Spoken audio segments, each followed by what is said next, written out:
बिहार में अगर आप भी जमीन की खरीद बिक्री करने जा रहे हैं तो ये खबर आपके लिए है। राज्य में जमीन रजिस्ट्री के नियम में बदलाव किया गया है। दरअसल अब बिना जमाबंदी कायम किए कोई पुश्तैनी जमीन नहीं बेच पाएगा और राजस्व दस्तावेजों में जिनके नाम पर जमाबंदी होगी वही उस जमीन का असली मालिक होगा। बिहार में लगातार भूमि विवाद की वजह से बढ़ रहे अपराध को रोकने के लिए पटना हाईकोर्ट ने ये फैसला लिया है। पटना हाईकोर्ट का फैसला आने के बाद ये आदेश मद्य निषेध उत्पाद एवं निबंधन विभाग ने जारी किया है। वहीं उप निबंधन महानिरीक्षक मनोज कुमार संजय ने सभी डीएम को पत्र लिखकर फैसले का अनुपालन कराने को कहा है। राजस्व विभाग की ओर से एक दस्तावेज बनाया जाता है जिसे जमाबंदी या अधिकारों का रिकॉर्ड कहा जाता है। इस रिकॉर्ड में ही जमीन का मालिक कौन है, कितनी जमीन है सहित कई जानकारियां शामिल होती हैं। राजस्व अधिकारी हर 5 साल में जमीन की जमाबंदी को अपडेट करते हैं और इसी के आधार पर जमीन की रसीद भी कटती है।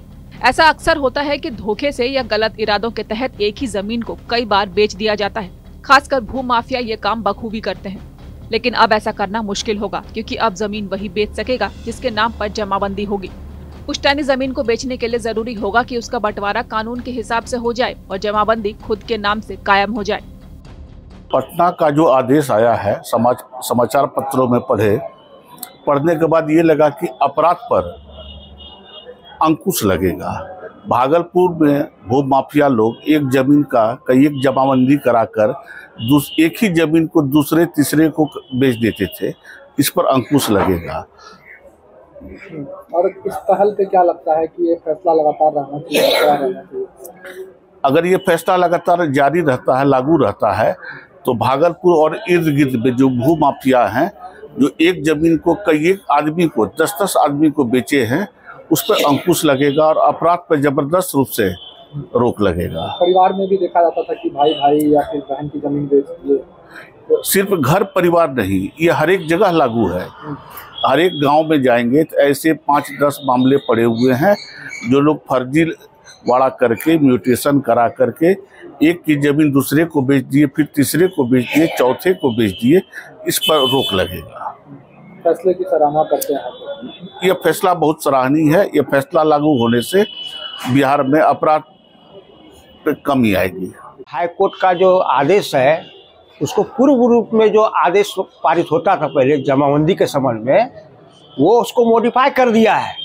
मॉडिफाई करके पहले भी ऐसा होता है कि जिसका जमाबंदी रसीद और वेरीफाई करके सीआई रिपोर्ट देने के बाद ही जो है उसको बेचने का अधिकार होता है। जब तक आपसी बंटवारा या रजिस्टर्ड बंटवारा नहीं हो जाता है तब तक वो अभी जमीन कोई व्यक्ति उसके पुश्तैनी जमीन का कोई वारिस जो है उसको बेच नहीं सकते हैं। उसको मॉडिफाई हाई कोर्ट किया गया है।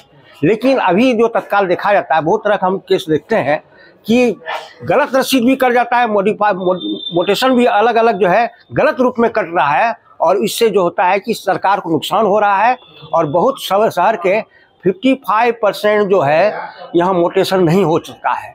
क्योंकि आप जानते हैं कि क्या भ्रष्टाचार बढ़ा हुआ है, वो देखा जाए, उसको पहले रोका जाए, इसके बाद जो है उसको मॉडिफाई करके उसको जो है सीआई रिपोर्ट करके तभी मोटेशन करके रसीद काटना चाहिए, न कि गलत रसीद काट के जो कर्मचारी दे देता है उससे फायदा सभी को नुकसान हो जाता है। अपराध पे लगाम भी हाँ, लगाम लगना चाहिए और इसके लिए डीएम को जो है पूरी तरह से मुस्तैद होना चाहिए और इससे फायदा होगा पब्लिक को और सरकार को भी फायदा होगा। बिहार में 75% अपराध की वजह भूमि विवाद होता है, लेकिन हाईकोर्ट के इस फैसले के बाद भूमि से जुड़े फर्जीवाड़े भी रुकेंगे और जमीन विवाद के मामलों में भारी कमी आने की भी संभावना है।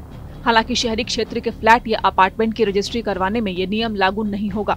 भागलपुर से शिवम की रिपोर्ट।